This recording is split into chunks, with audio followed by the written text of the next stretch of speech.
There we go. Welcome, Andrew. Hi, everybody. Good afternoon, good evening, good morning, wherever you are. Yes, so thank you for joining today, Andrew. It's great to have you here.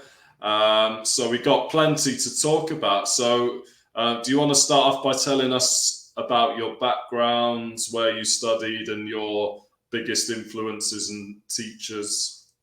Okay, I'll make it as brief and as interesting as I can. I grew up, the town where I grew up, you could see the Empire State Building in New York City Oh, wow. from the windows of our high school. So we were maybe, I Great. don't know, 12 to 14 miles outside of New York, but it was a different world. So I grew up there, and the very earliest exposure I had to a piano came when we moved to a new house. All of us lived together with my grandparents, old country style. And Oh, yeah. then as the kids got older and there were more of them in the house, it wasn't possible anymore. And so we moved. And when we moved into this house where I grew up, after that, there was an old upright piano in the basement. I must have been 7 years old, 6 or 7 years old when we moved. But evidently, I nagged and nagged and nagged for lessons, and then I got them. And so my first teacher was actually a graduate of Juilliard, Oh, and yeah. she might have been a pretty good pianist. And I think she was ruined the day she decided to get into it, because she was driving around to the neighborhoods and teaching the neighborhood kids piano. And I can only imagine now, as an adult, that might not have been the most rewarding career for her at the time. So anyway, she was my first teacher, and she got me past the every good boy deserves fun, learning Yeah. the treble clef and all of that. And I studied with her for a while. And I got better, and I studied with a teacher who I will make a little bit controversial. Seymour Bernstein studied with him. His name was Alex Chapinelli, and Bernstein Yeah. didn't think he was a very good teacher. I beg to differ with you, Seymour. I think he was a pretty good teacher indeed. He was an immigrant, and an Italian immigrant, and he started by playing the piano for the silent movies. That was how he got his Oh, great. start. Yeah. And then when I got to him, he had a big house with 4 floors of pianos. He had an old Steinway concert grand that was his main instrument. Yeah. He had a C. He had 3 pianos in bedrooms upstairs. He ran an academy on the weekend. I mean, he was really like the immigrant entrepreneur of of the Yeah. of the 1940s and 50s. And so I worked with him, and although I could quibble about, well, he didn't teach me this or he didn't teach me that, he taught me well enough that I got accepted to Boston University as a Boston University scholar in 1966. I graduated in Oh, 70. yeah. Yeah, Right. and so that was a full ride. It was a complete scholarship. It covered everything. And if it hadn't been that way, I couldn't have gone. So whatever he did, whether it was him or me or whatever the combination was, it was a pretty good combination. I studied there with Edith Stearns, who was herself a student of Robert Cassez, and she was kind of distinguished in the Boston area. She'd won the Mason and Hamlin competition and won a grand piano from them as part of her prize. And I was a happy enough student there until life intervened. I came of age during the Vietnam War area here in the United States. Oh, yeah. And so my draft number came up 21. It's one of the few times I've ever won the lottery, right? And so my yeah, my career was interrupted for a little while. But at the very end of that period of my undergraduate life, I was very fortunate, in that one of the people that who had befriended me and thought I was talented was a wonderful woman by the name of Mary Davenport. She was a German-trained soprano, and she had sung in the opera houses in Zurich, had a big European career before coming back to Boston. Anyway, she and her sister knew David Saperton. In fact, her sister had studied with David Saperton, and they took it on themselves to buttonhole me and say, "Dear boy, if you only had some technique, you probably could play pretty well. You need to see David Saperton." So I said, "Okay." This was when I was graduating. I graduated with the Aaron Richmond Prize in piano. I graduated either at the top of my class or near it, and I thought I was pretty good. And but I wasn't as good as I thought I was. So I went to play for Saperton, and I want to relate this story because it's a piano war story, and I think it's a good one. Okay. Yeah, piano war stories are good. So in this situation, I called Saperton and gave him the referral that I had. Because in those days, it really mattered that you were referred by somebody. You couldn't just sort of walk in off the street, whatever. You had to kind of come in through some channel. Yes. And he said, "Well, yes, you can come and play for me, and come next Tuesday, and be prepared." So I came, and I remember going up. He lived in a very wonderful part of New York, down the street from the old Juilliard, where a lot of musicians lived. And the doorman let me into the building, and then they took me up in the elevator, and I knocked on the door. And then I heard him walking towards it, and I could hear he was walking with a cane. So he lets me in. He was a little guy. He was 82 years old and quite frail.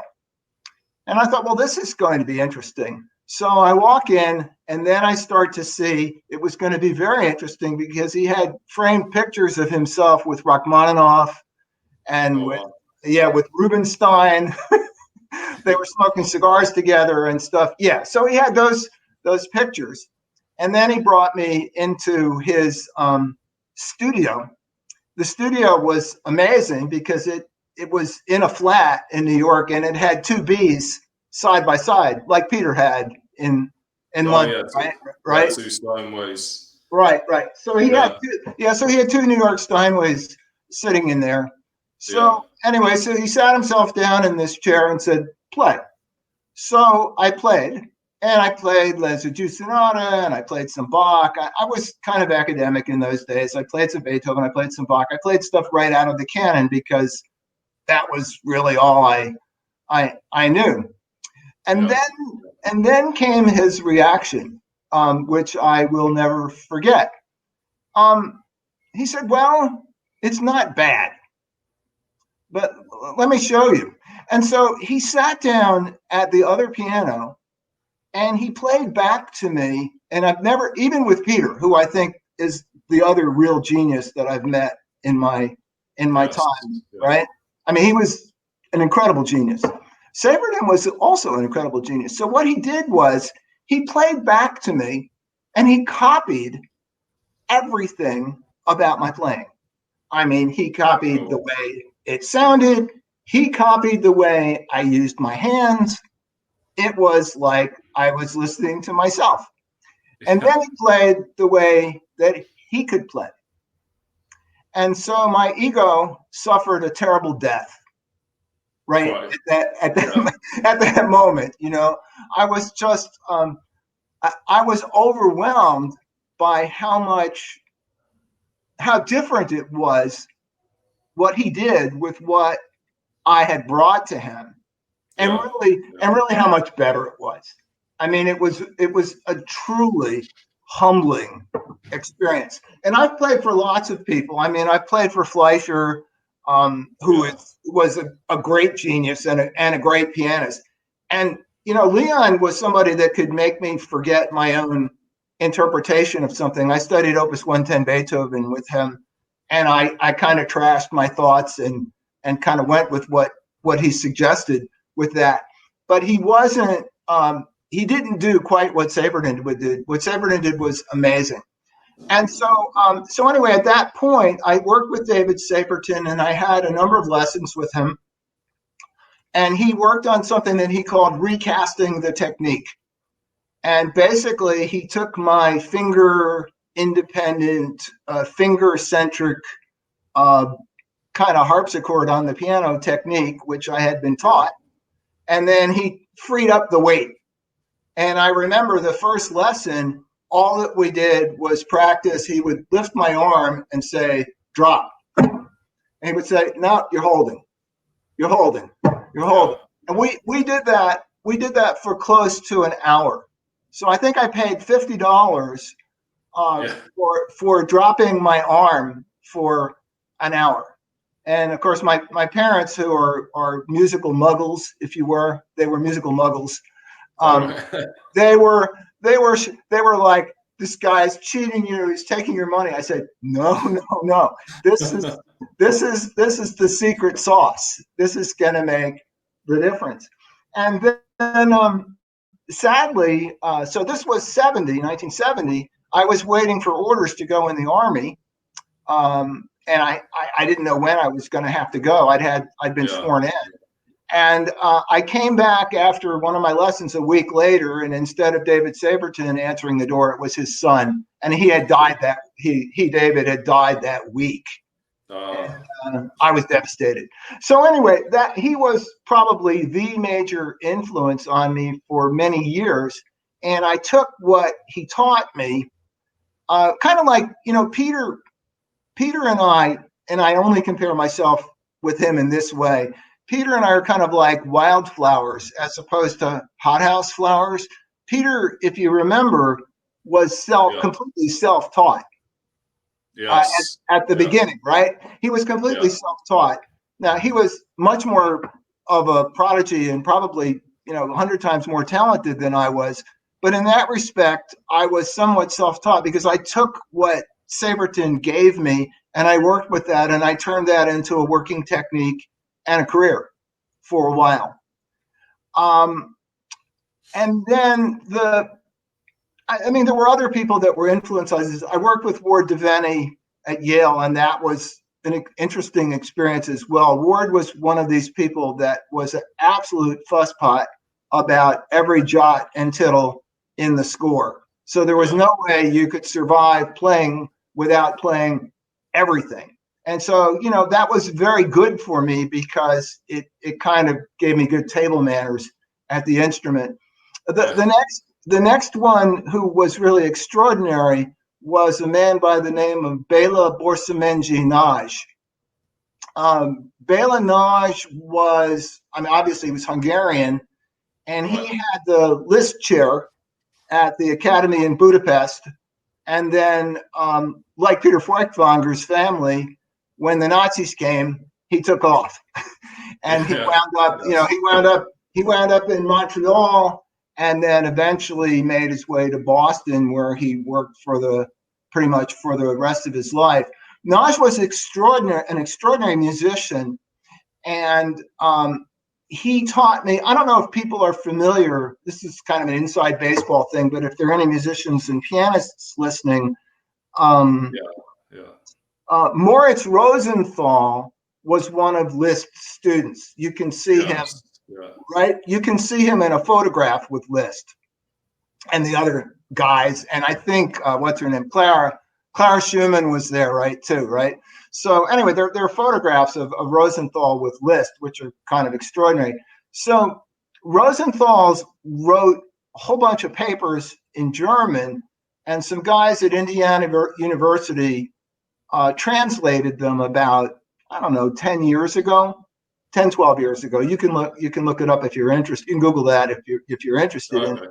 But in any case, he, in one of the papers, there are a couple of very interesting things about his papers. One deals with pedaling, and how even the kids, as he called them, were pedaling better than he and Liszt did, because the pedal hadn't really been stabilized, modernized to where it was until well into the late years of Liszt's career.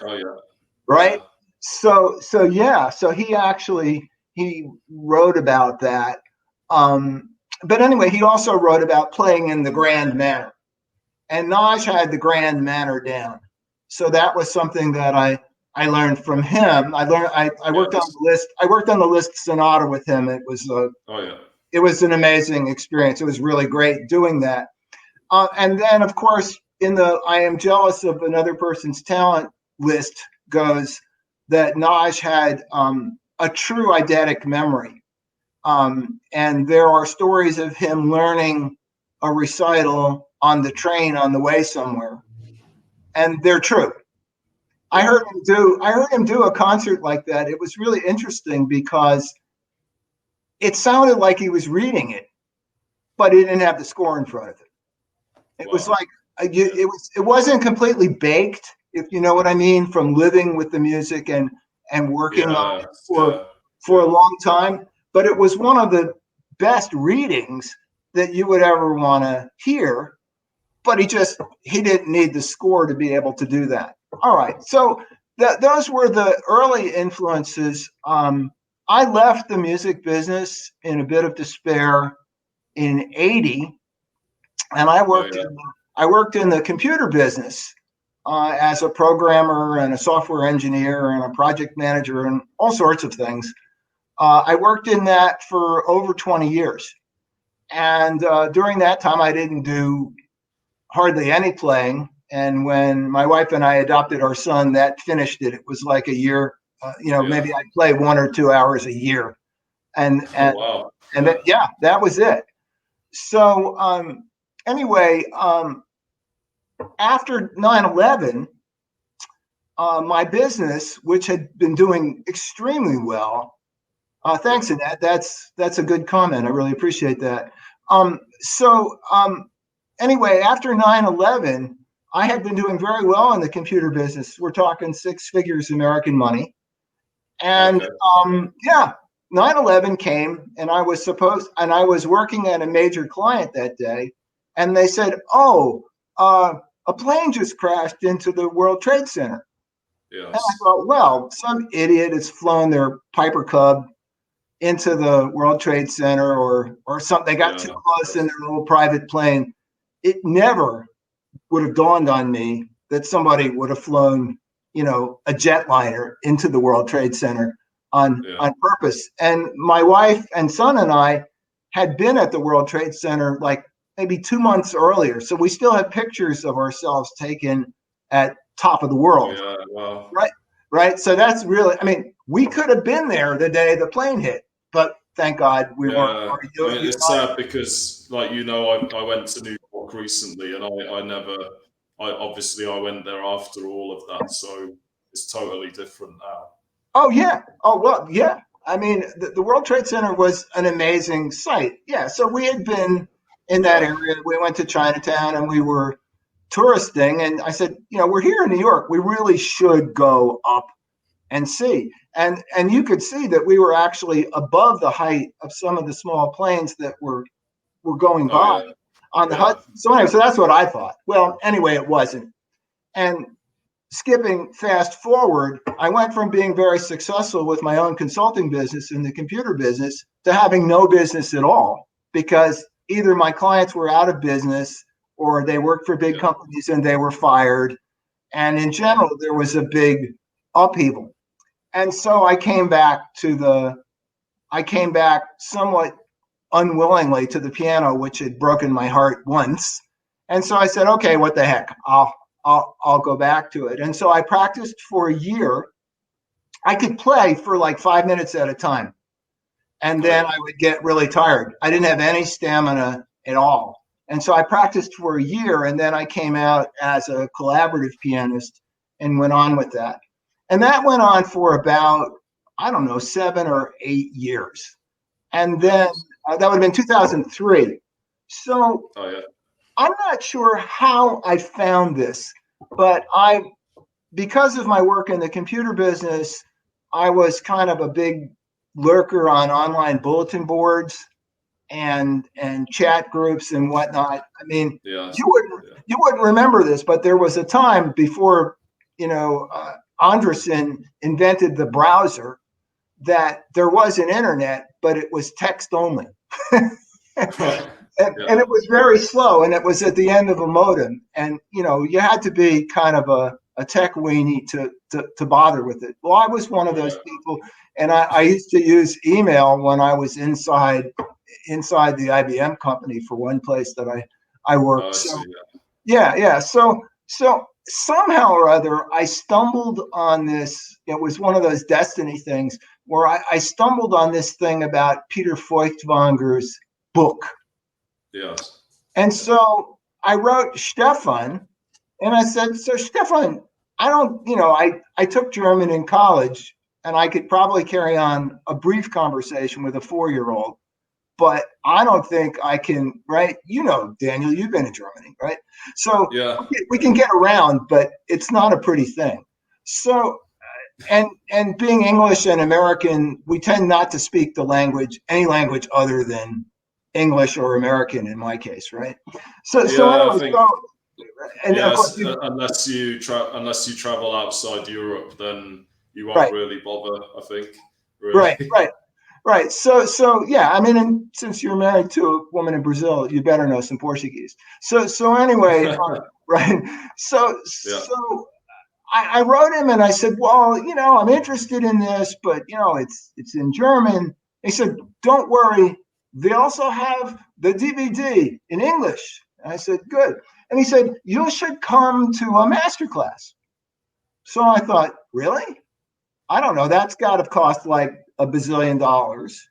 And then what I found out was that what cost the $1 bazillion was getting across the Atlantic.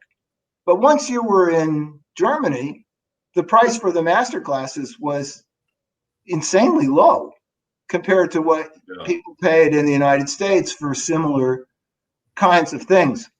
So I thought, well, let's see how this could work out. So what I did was I wrote Peter Feuchtwanger a letter, and I enclosed a CD of my playing with it and said, Professor Feuchtwanger, I've heard great things about you. Here's a sample of my work. The significant influences on me were this one, that one, and the other one. And if you think I'm worth your time, let me know, and I'll find a way to get there.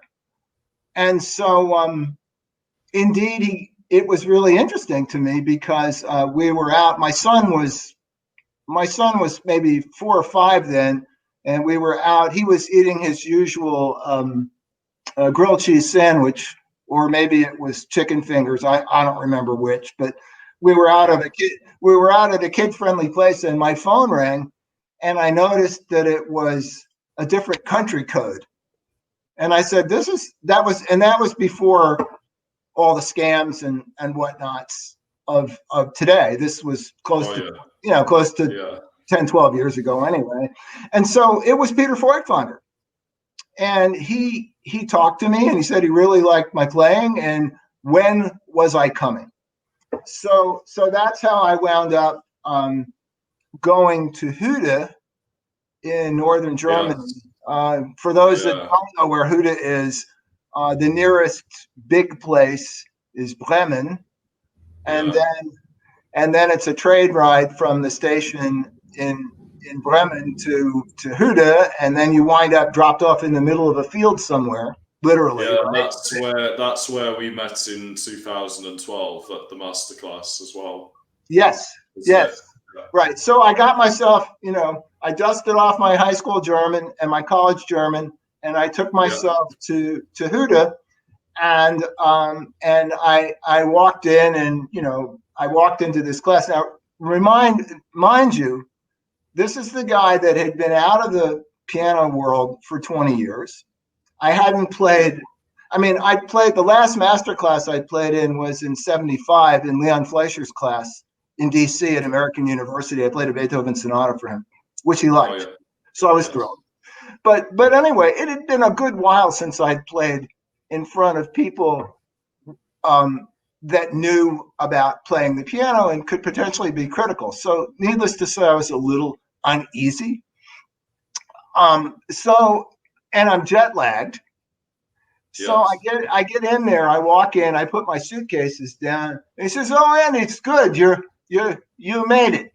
And then 10 minutes later, he says, "So sit down and play." And I'm like this, right? "Oh, sure, no problem." Now I'm going to tell this story because this is as good as the Saperton story, I think.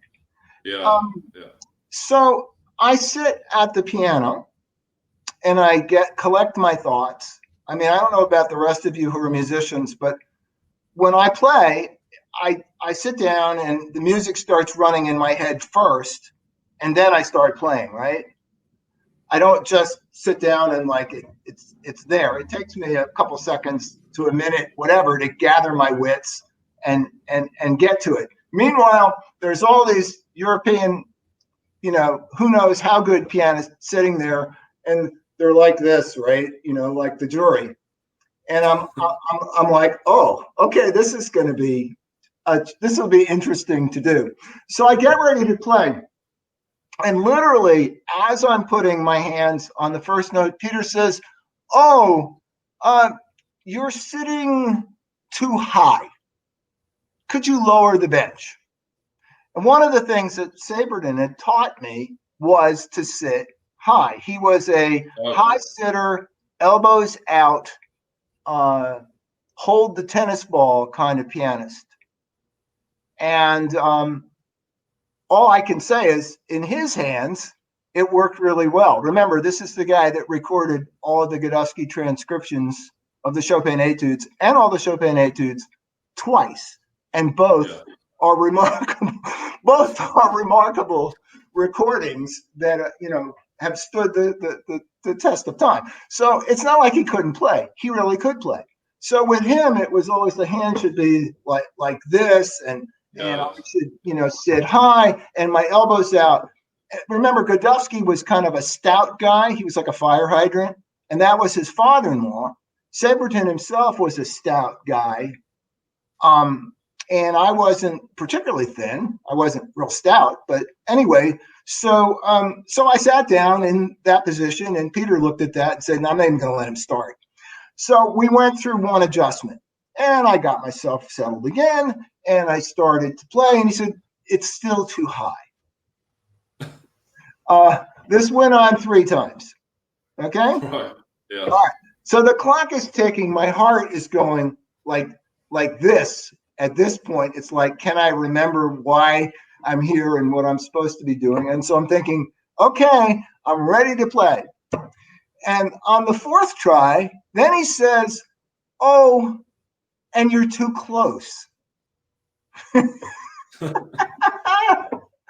So anyway, I think it was, for anybody that was there, you can correct me if my memory is wrong, but for me, it was burned into my memory. It was 5 different tries before he got me seated the way that he wanted. Okay? Now, for me, it felt like I was playing, let's see if I can do it. I felt like I was playing like this. Yeah. Because I'd been like this. All of a sudden, I'm playing like this, right? Yes. It was a really bizarre feeling. So I got through it. And then he said, "Well, that was really beautiful. And does it ever really hurt? Or does it ever hurt?" And I said, "Yeah, now and then." He says, "Well, I can help you." So I said, "Okay, let's go for it." and so then began the work on the exercises. So for your audience, who are your followers, I mean, Daniel is somebody that I think, as an observer of Peter Feuchtwanger students, Daniel is somebody that's really got it. As was another Englishman that I met who was there that year by the name of Anthony Hughes. Yes. If you look him up on YouTube, I don't know where his career has gone. I don't know why you don't know who he is. But what I can tell you is that his playing, particularly his quiet playing, was a tremendous inspiration for me. And Yes. he really had there are some students that have really sort of, it's like it was a clone of the way Peter was teaching, and Anthony was really perfect with it, I thought. And so, and I think, for those of you who know Daniel's playing, Daniel is somebody who really got it. He had a substantial amount of work with Peter, and he really did it. So it's Peter wrote a set of, and I will mention this, I'll put in a plug for both of us here as well as for the method. Peter wrote a set of exercises. Here they are. So these are piano exercises. It's a little bit of a long-winded title. Piano exercises for curing playing-related disorders and acquiring a functional and natural approach to piano playing. Yeah. And they are, in my professional opinion, a miracle.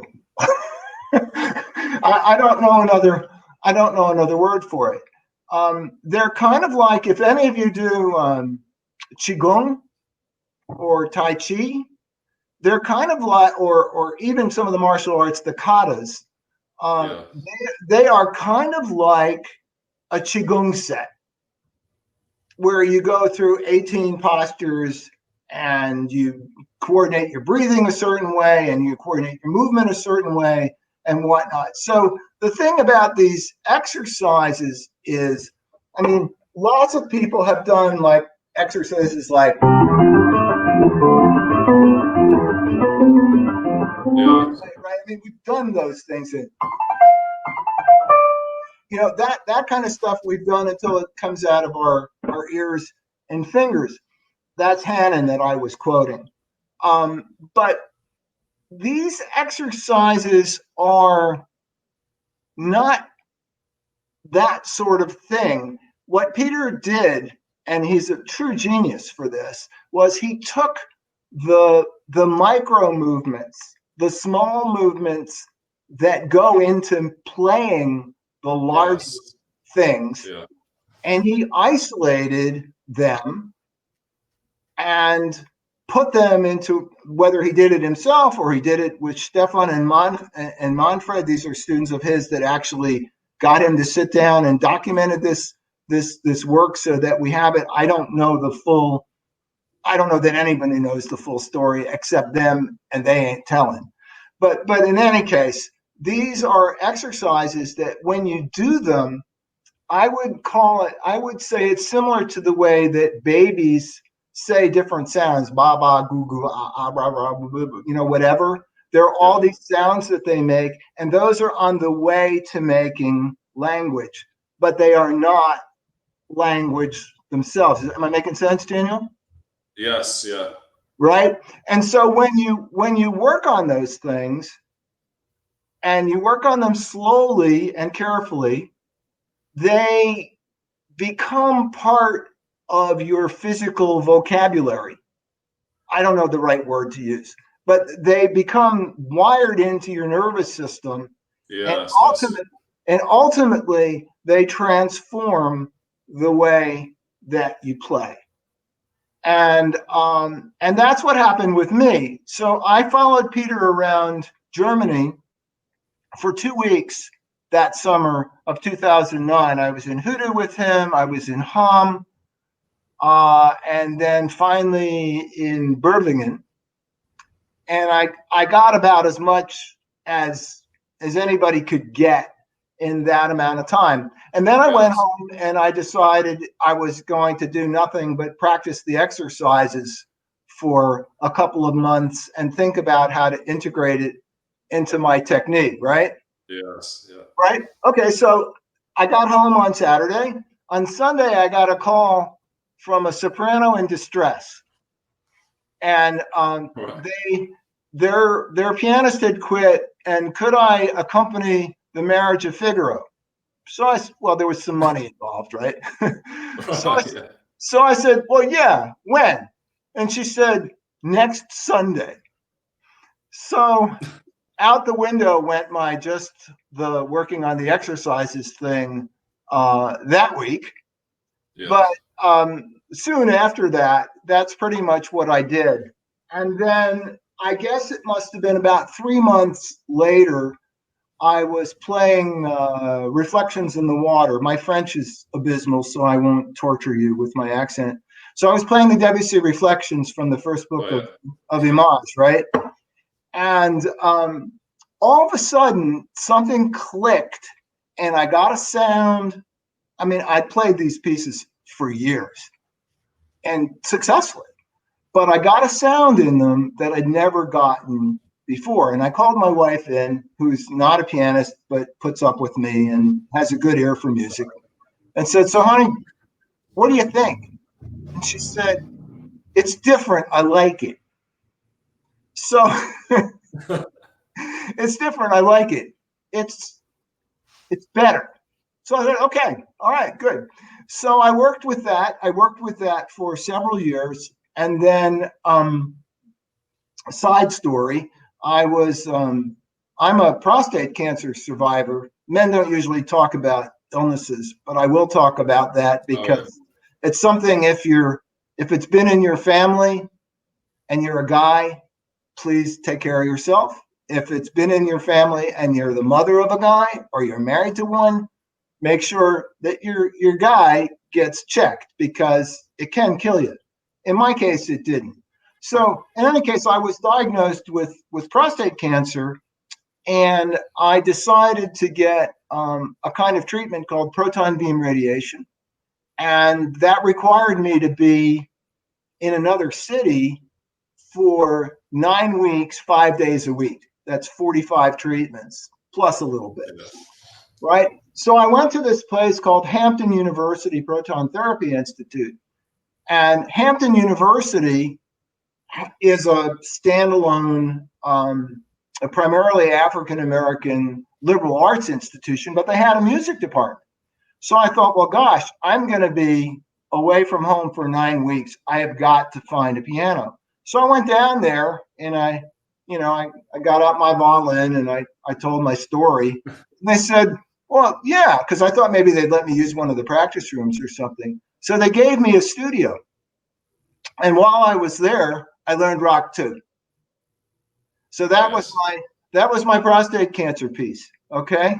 My prostate cancer treatment piece was rock too. I learned it while I was there. And you and I met in 12 when I went back to Huda, and I took that piece with me.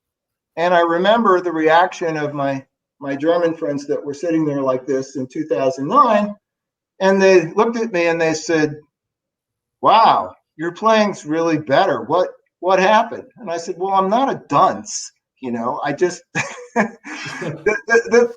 This is a very important point, though, I think, for people to remember.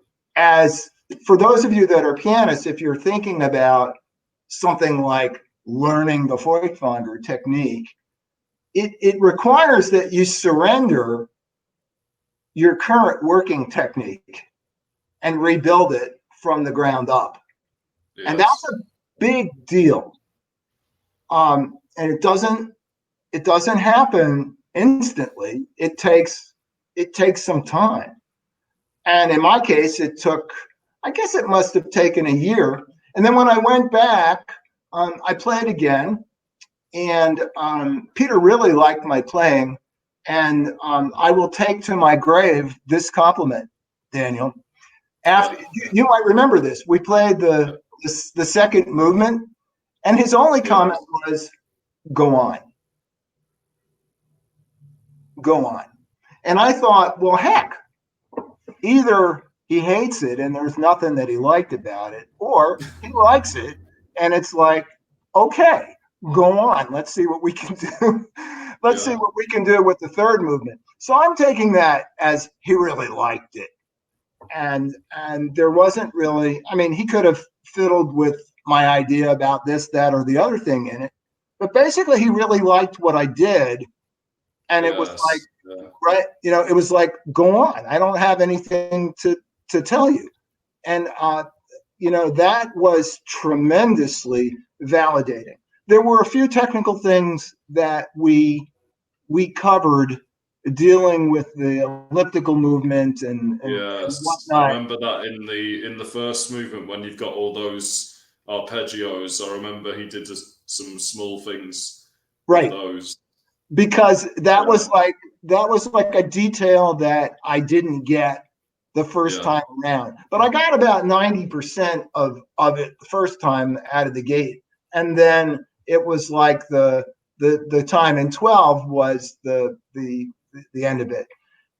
So anyway, and then after that, he invited me to, I guess I went through the rite of passage. He invited me to play a debut in his hometown, Feuchtwanger, yes, yeah, and I joined the large group of people that he, and I didn't even know that he was the one paying for those concerts. I mean, I'm a pilgrim, man. I just, I'm this innocent American. I don't know what's going on. I don't know the backstory to things.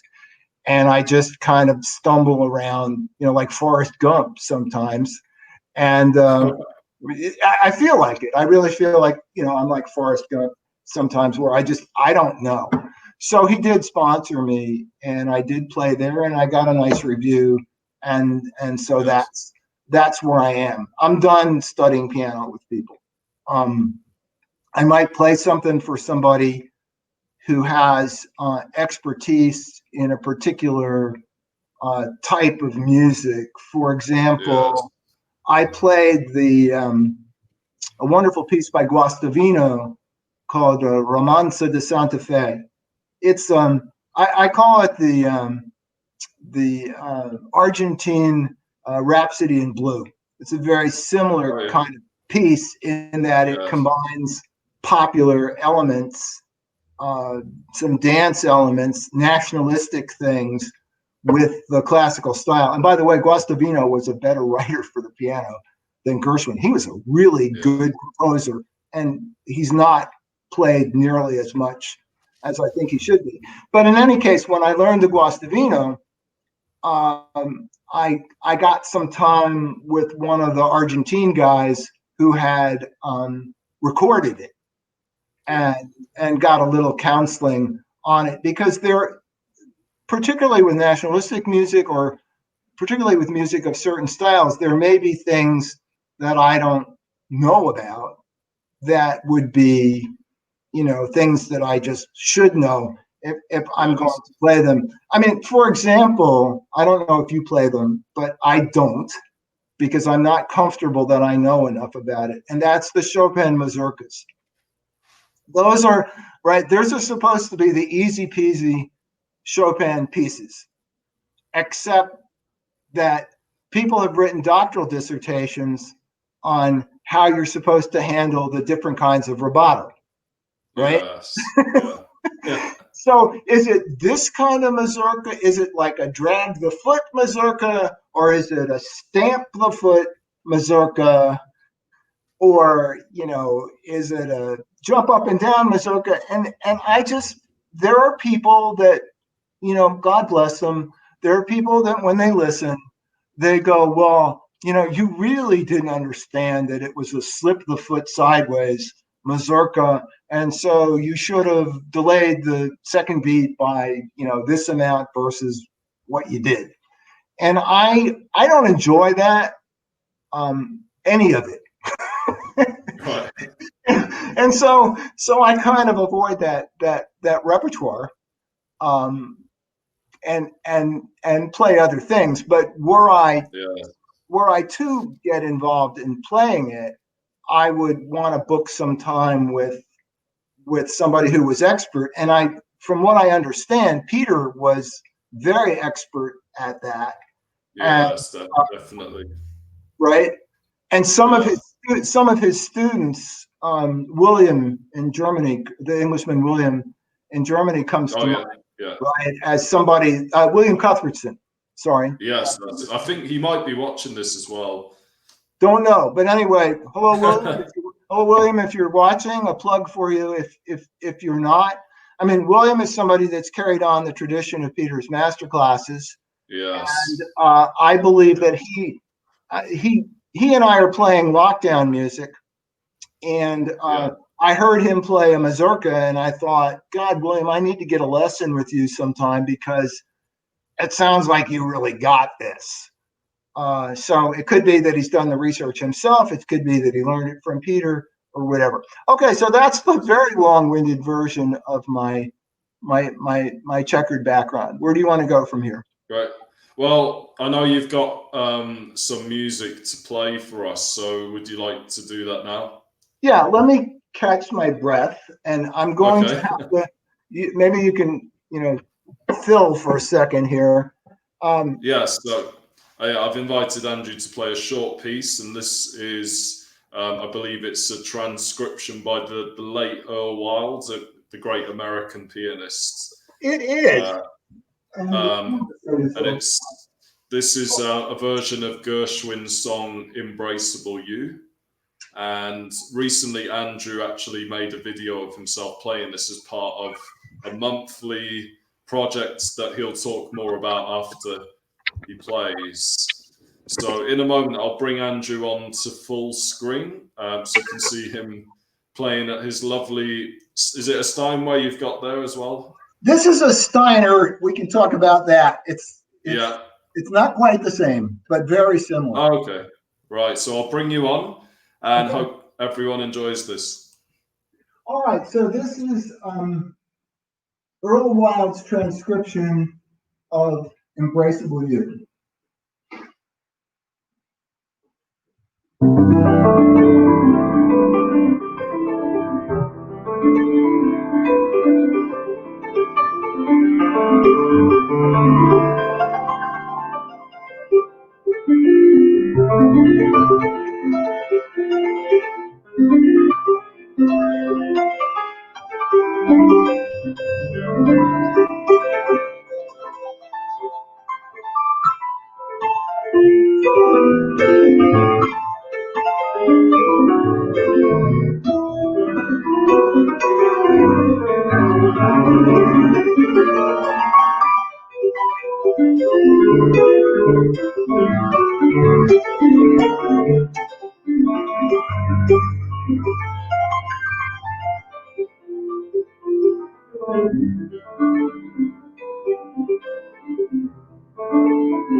flipping back to the other camera.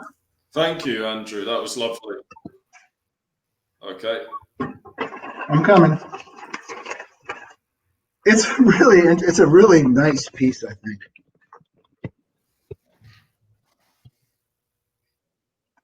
Especially at the end there. I think this.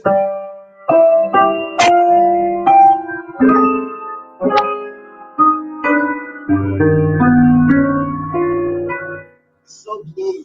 Yeah, it's lovely. Or even the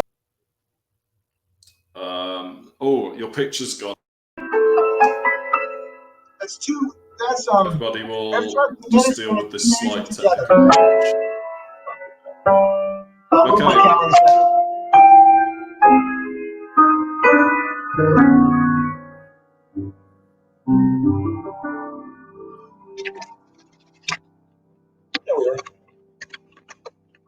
Okay, I'm back. Technical bump, but we're back. We're online again now. Okay, great.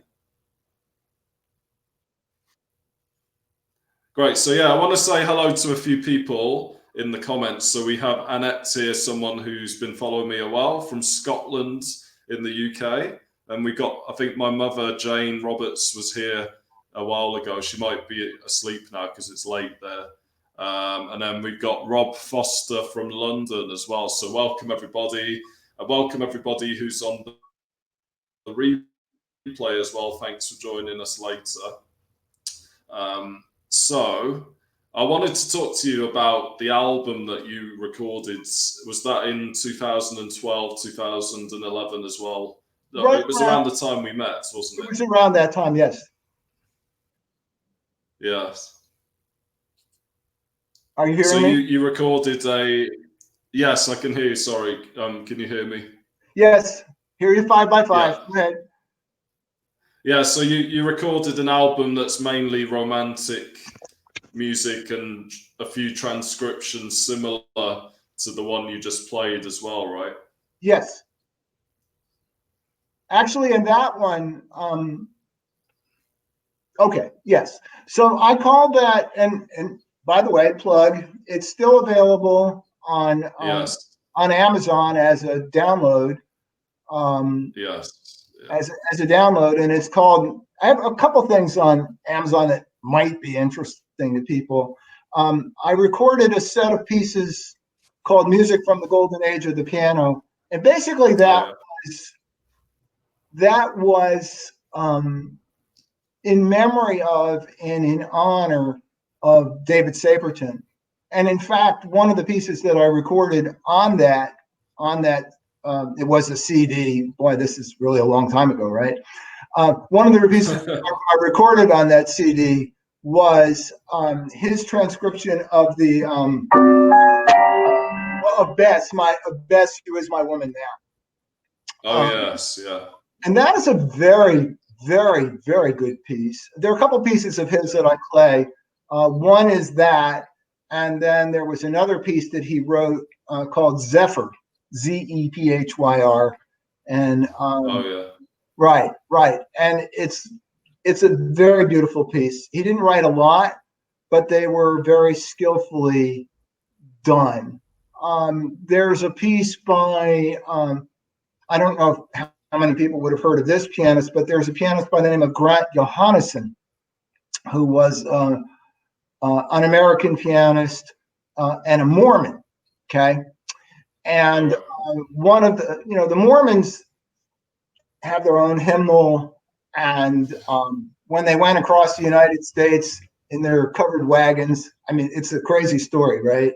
It's every bit the story of the Israelites going over the Red Sea when they got out of Egypt. Well, the Mormons weren't running away from Pharaoh, but they did use covered wagons, and they went to Utah from the East Coast, and that wasn't the trip then that it is today, right? It was a big trip, and a lot of people died, and they were tough, and all the rest of it. But anyway, they followed Brigham Young out there, and they have a hymnal, and one of the hymns in it is called "Come "Come, come, ye saints." And saints in this case isn't like the same meaning as it has, say, in the Catholic Church, where Yes. the pray to saints. The saints in this were the members of the congregation, which I didn't know. Right. So So that's one of those things. It's like if you don't study that with somebody, or you don't read up about it for the context, you have no clue. Right. So in researching it, as I decided to learn this piece, I found that out about it. Anyway, I heard Johannesson play a wonderful recital in the 70s when I was in North Carolina. He came to the university, he played a terrific concert. And then he came out and he played this encore. And it was this little piece, and it was just tremendously moving, beautifully written. And it had a real feeling, it had heart and devotion to it. And so that is his transcription. So I recorded that as, I mean, that's one of the other things on that. So basically let me just give you a little thought. Sorry not to be so organized about this. It's been a while since I thought about this. So why did I do this? Well, remember I told you guys, or remember I spoke earlier in this thing a long time ago now, about the impact that David Saperton's playing had on me. And I want to underline that here.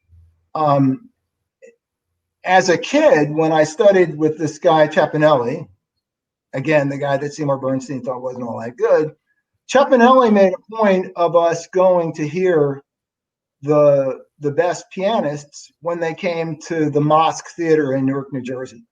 So I heard Sirkin play, I heard Rubinstein play, I heard Gilels play. I have Van Cliburn's autograph on my copy of the Barber Sonata. Yeah, I thought he played the Barber really well. He played a Mozart sonata, and I didn't think he played it as well as this professor that we'd studied with. He was an expert on the style, and he was actually somebody involved in putting out an edition of the Mozart sonatas for the Presser Company here in the United States. So it wasn't like Cliburn could play everything. But anyway, so I heard Cliburn, and I heard Gilels, and I heard Rubinstein, and I heard Hiomar Narvaez. I heard Narvaez play Chopin. Yeah. So I heard a lot of people play. Let me see. By that time, I'd heard Horowitz play by that point. And I heard a recital that was uncanny. I heard a recital that was uncannily good. I heard Michelangelo play a Ravel and Debussy recital, and that was scary. It was really scary good. It was insanely good. Okay, so that was really something. But all that to the side, I will say to you that the little bits of Rachmaninoff and other things that I heard Saperton play when he was playing for me in those weeks before his death, I had never heard anything like that. And this was, remember, this would have been 1970-ish. And so there was you couldn't hear, I mean, there was no internet yet. Well, maybe there was in the Defense Department, but there wasn't any internet. There weren't any computers in houses. If you wanted to hear, if you wanted to hear a recording by Joseph Hoffman, Saperton was part of the group with Joseph Hoffman and Godofsky, and right, those guys were at Curtis in the 20s. So, and Saperton taught Boulez, Foster, Cherkasky, Bill Masellos. I studied the Copeland variation. That was an example of I wanted to work with a specialist. Bill Masellos, I think, had premiered the Copeland variations the year I was born. So I went and studied the Copeland variations with Masellos, and I learned some things, right? Because there was stuff that he did that either wasn't exactly in the score, or right? So I got the inside baseball scoop on that. But in any case, what hit me, Daniel, was that there was a whole tradition of playing that had disappeared. And it was beautiful. And people loved it and went to the concert halls and heard it, right? Yeah. And then I don't know when it happened, but maybe 60, late 50s, 1960, people, okay, so there's art music and there's pop music. There really is a bifurcation, right, between the two. So it's like the art music crowd, they really put their nose up in the air and said, harmony is dead. No more harmony. We don't really, I mean, what can you do with it after Strauss? No more harmony, right? And so then they started investigating other ways to organize music. And I'm going somewhere with this. And so what I found was that a lot of the music, I mean, Webern in particular, and I'm sorry if I'm offending somebody, I apologize.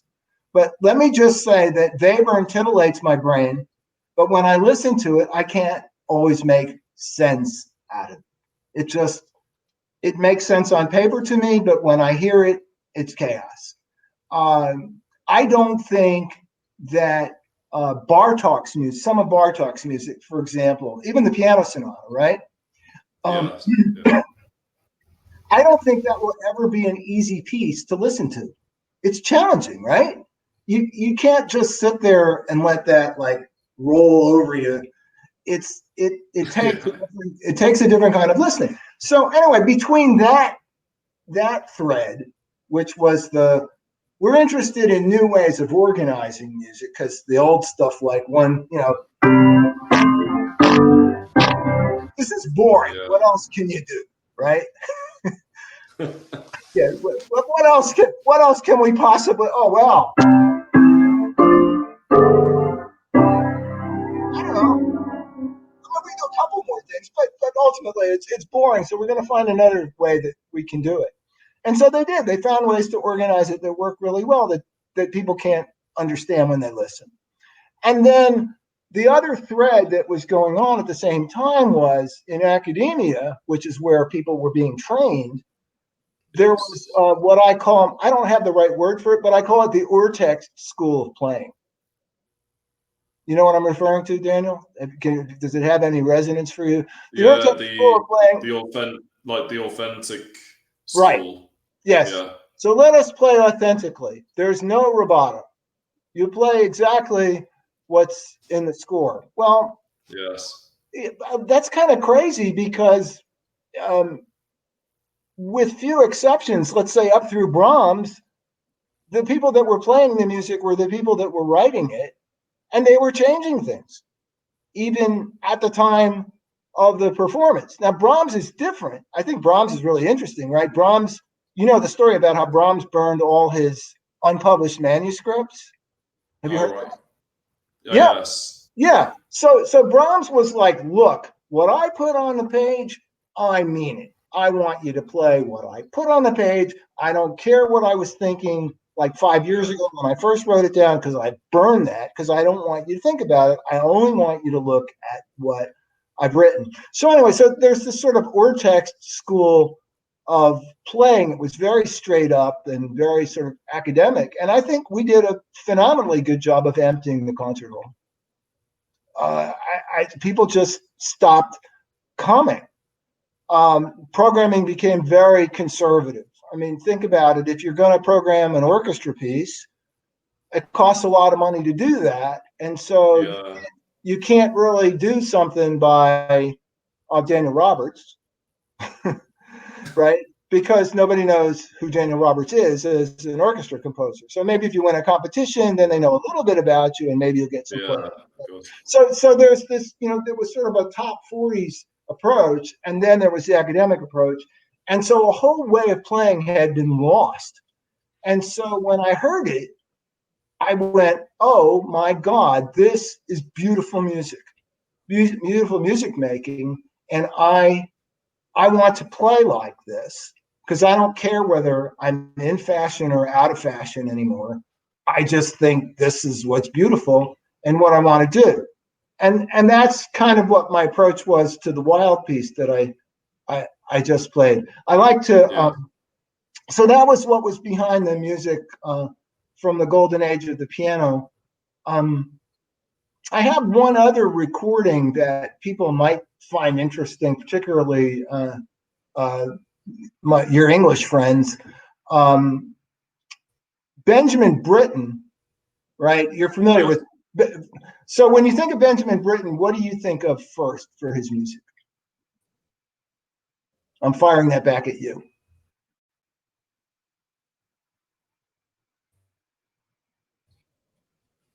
And then there are some works for piano, and I'm pretty familiar with his piano concerto as well, because I went out of my way to listen to that work a lot, and I've heard it live once as well in London. So some, because you're English, you've heard some of his piano music, and probably probably you're familiar with his operas, right? Yeah, I went to one when I was studying in Leeds. I went to one of the operas there. Well, I think Britten was one of the great song composers. He was one of the great lieder composers or art songwriters ever. And he and his partner, Peter Pears, right? They used to concertize together regularly. Yes.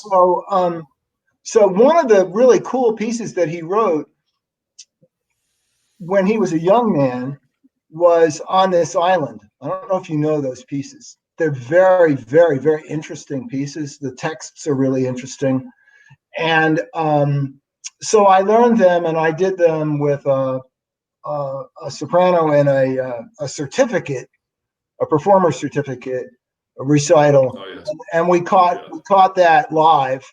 And I'm kind of proud of that. I think that was one of the better things that I've done. It's really, really interesting music. So those are things that are out there. I also, if you don't mind, I'd like to mention my ongoing project.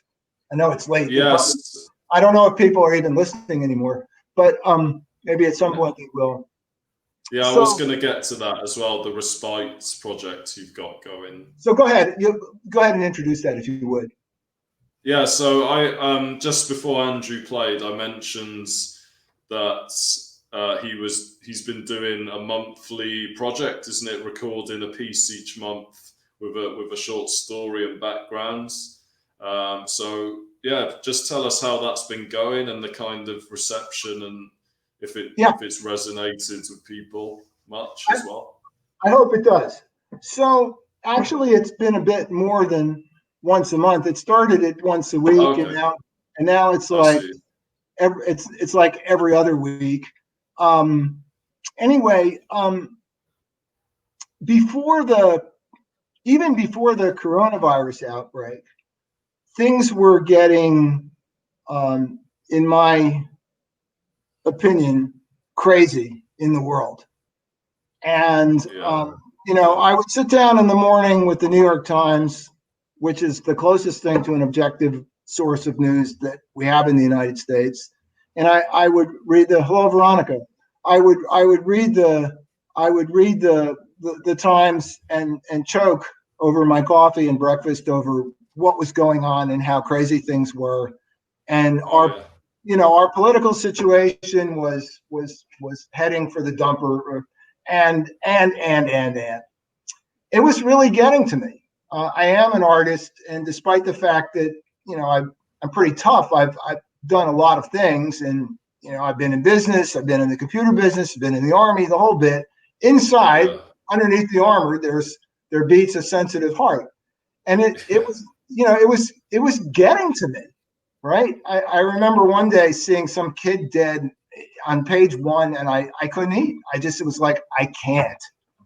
So, for those of you who aren't musicians, there is a fiction among many of you, that, it's so relaxing to play a musical instrument.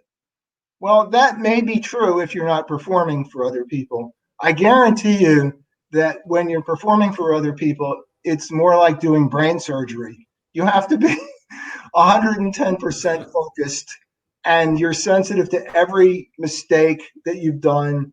There's, oh, Yes. this didn't work the way I wanted. That didn't work the way I wanted. The piano's this blah, blah. It is not relaxing. That said, in my daily practice, I spend 3 to 4 hours a day at the instrument. That's my time. Train. Oh yeah, that's Yeah. here. So, Yeah. Oh, it's cool. It's a train. Oh, yeah. Okay. There's a great South American piece. Oh, actually, there's a Brazilian piece by Villalobos about a train with the yeah. piano Oh yeah. and a cello.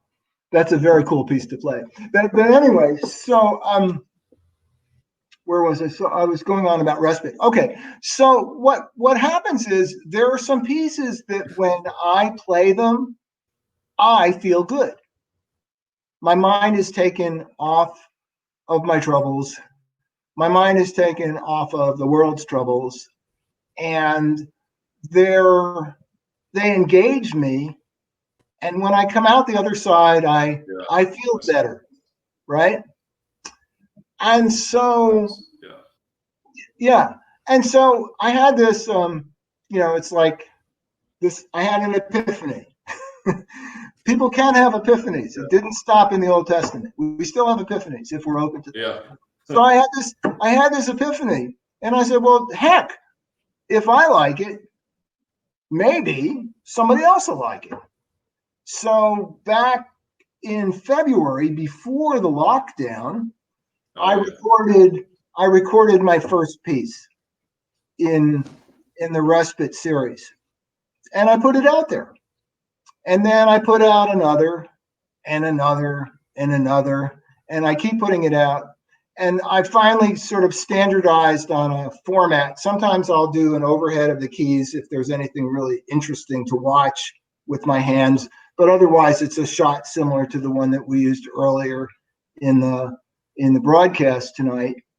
And I will always introduce. I'm sorry, I have to face the camera. I will always introduce the piece facing the camera, and then I'll bring up on the screen a picture of the music, and usually a picture of the composer, and maybe another picture. So people, right? So people. That's like this format has evolved, and I think it's evolved to where I want it to be, where it works at this point. And I've got the equipment working the way it's supposed to, and the piano. I put new hammers on the piano, and it sounds good.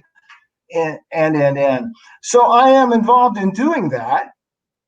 And then I guess maybe 6 or 7 into it, I said, well, it wouldn't hurt to make $1 on this, or at least take $1 in.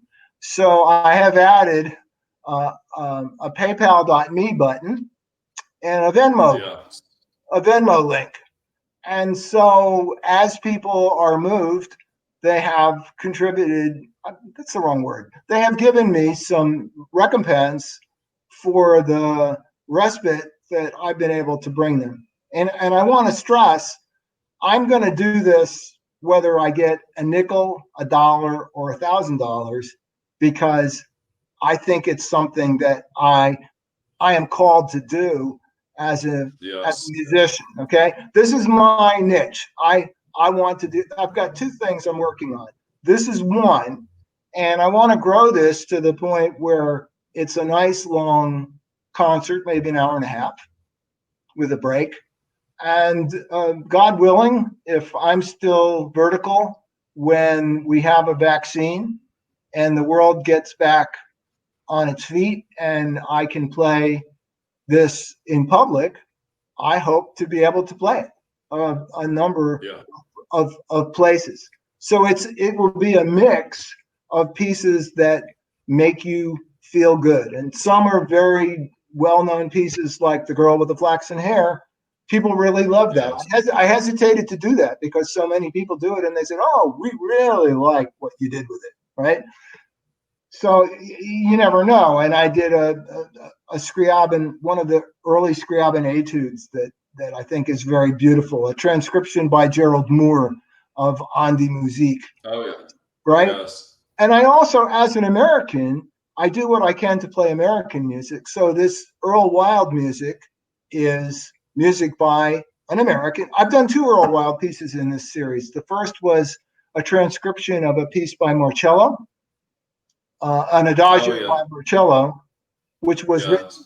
originally for oboe. But Wild did a very nice transcription of it, and it you can listen to it if you're excited, and that slow Baroque 40 beats per minute tempo, it actually correlates with a slowed heart rate.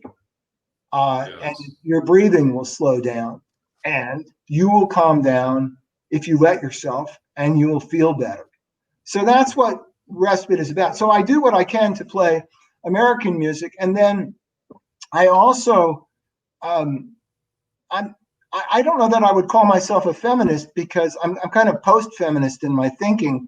I played one of Amy Beach's pieces, "Dreaming," a few weeks ago, Oh and yeah. I Yeah. got some thank you messages from people saying thank you for playing music by this woman composer. And here's the deal: I play Amy Beach's music because she's a good composer. If she was a crummy composer, uh, it would take money to get me to play her music. But right now, I think she is one of the, I would call her one of the second tier greats, right?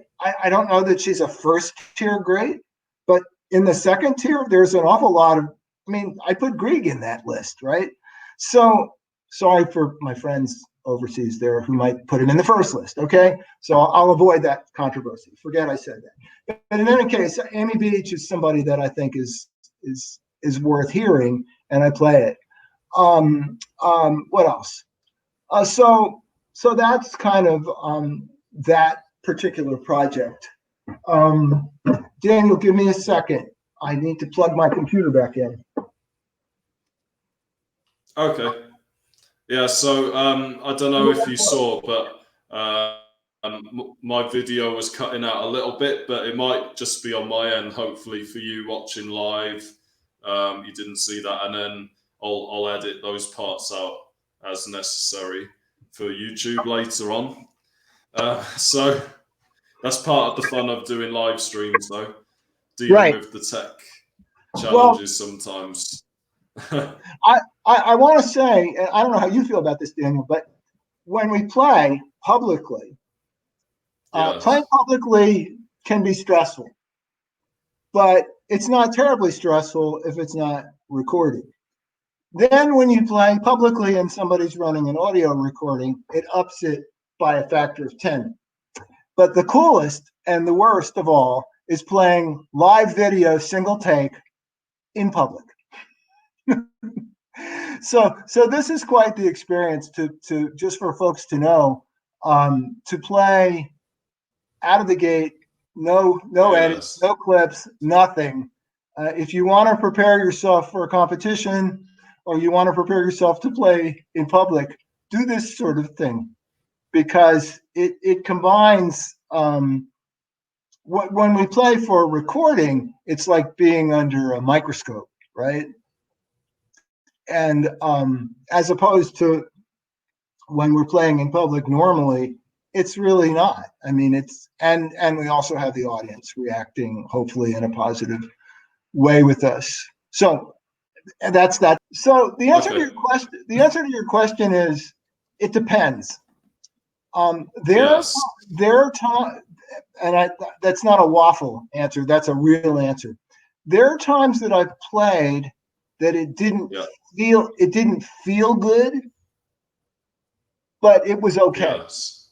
It ultimately Yeah. was okay. This whatever was in my head, uh, it it did not translate to the performance. The performance was adequate, or even better than adequate. So there are those Yeah. times.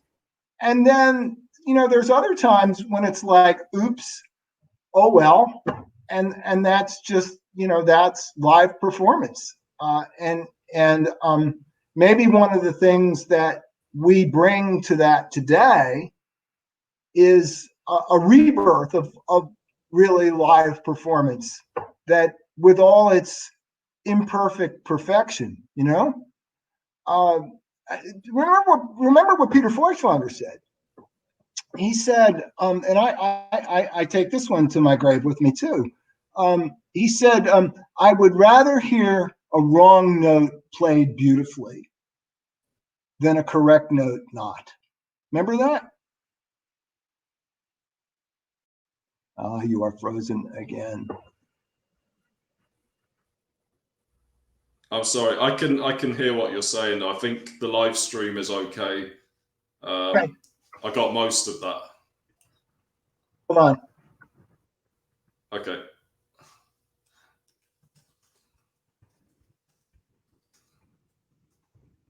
Okay.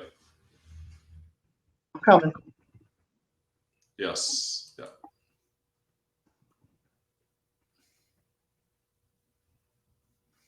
There you go. You can read that. Go on.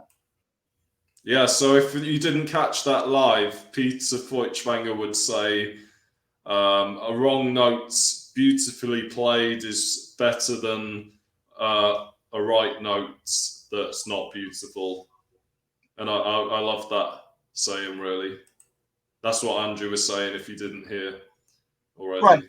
Right. So I think that's really the case. I want to talk about one more thing that you didn't ask me about, just very quickly. I have one bigger project that I'm working on, which is a concerto by a Soviet Georgian composer by the name of Otar, O-T-A-R, Gordelli, Gordelli. It is a wonderful, wonderful piece. It was written in 1955. And one of the things I'll be doing in the next months will be doing a GoFundMe or something like that, where we try and raise some money, probably somewhere around $13,000 to $15,000 US. And what I would do with that money is I would go to Ukraine, to Lviv, that's spelled Lviv, where I know some of the musicians, because I know people from there that live here in the United States now, some very fine musicians. And that very small amount of money, although I don't have it in my pocket, can get us an orchestra and a hall and a tuned piano and a recording engineer. And we can do it. And you can't touch something like that in the United States. I think it would be at least $250,000 for something like that. So so anyway, down the road, I will be putting out some snips of that piece. And if I can convince you or one of my other colleagues to play with me on Jam Kazam, then we can do the 2-piano 4-hand version of, like a minute here or 2 minutes there, that kind of thing, so people can get a real flavor for this music and what a treat it is. And that let me close with that last thing, Daniel. To those of you that are watching, Daniel is kind of an inspiration for me, because he is my social media guru. He is. No, he is. I'm an old guy. I understand technology, but I don't understand social media as well as people that are younger than I am. That said, because I'm a technology guy, every once in a while I stumble on something. The Germans have a saying, "Eben ein blindes Huhn findet auch ein Korn." And so every once in a while I find a piece of corn, and it's good. And Jam Kazam is right now a platform that is used primarily by pop, rock, and jazz musicians. And it allows them to jam together wherever they happen to be in real time with low latency, with high fidelity sound. And I've seen a couple of concerts that they did. And they did a Juneteenth celebration. And then there was another that I saw where they got some of the best of what was out there and were broadcasting it. And I have to say, it's really cool. I mean, it's really good. So, looking out the other side of this, when the 100 Years' War is over, when which is, going to happen, when the coronavirus is not killing as many people because we have a vaccine and we have better drugs, if you, God forbid, you should get it, then there'll come a time when the concert halls open again. Yes. And I want to see you there. I want to play the Gordelli with an orchestra in your hometown. Daniel wants to do that. Not the Gordelli. He wants to play Rock 3 or Rock 2 or right? Many others, yeah. Right. I mean, well, no, we understand that it's like take a number. So my advice to you, Danielson, is find a piece like the Gordelli. Then everybody isn't playing. Like in my case, I've got two. The Guastavino is not played much outside the Argentina and Spain, but it's a great piece. Yes. And Gordelli, if somebody wanted to sponsor me to play it in Soviet Georgia, well, now that would be interesting, right? I would go there. I think it would be a real adventure to play in a place like that. Yes. I played a concert at the Ukraine embassy as a benefit, and I met somebody at the reception afterwards. He was from Azerbaijan. So he says, "Oh, have you heard of," and I can't remember the guy's name. Oh, no, his name was Mustafada. I don't remember the first name. But anyway, the guy's last name was Mustafada. He was a jazz pianist who made some very good piano music. So I learned this piece by Mustafada and sent it to him. And now all of a sudden I have Azerbaijanis, or however you say them. I have followers from Azerbaijan. So, great. Yeah. So you never. I don't think he wrote a piano concerto, right? He was more of like a club player who also wrote some things down. But it's very different. So anyway, that's what I'd like to see on the other side of the pandemic, and I'd like to see some of you guys for real. So thank you for having me. Thank you, Andrew. It's been great, and I wish you all the best for the fundraiser that you're planning soon as well. Hope that pays off. Likewise. Thanks again, Daniel. All right. Thank you, everybody. Thank you, Andrew. And see you soon. Thank you.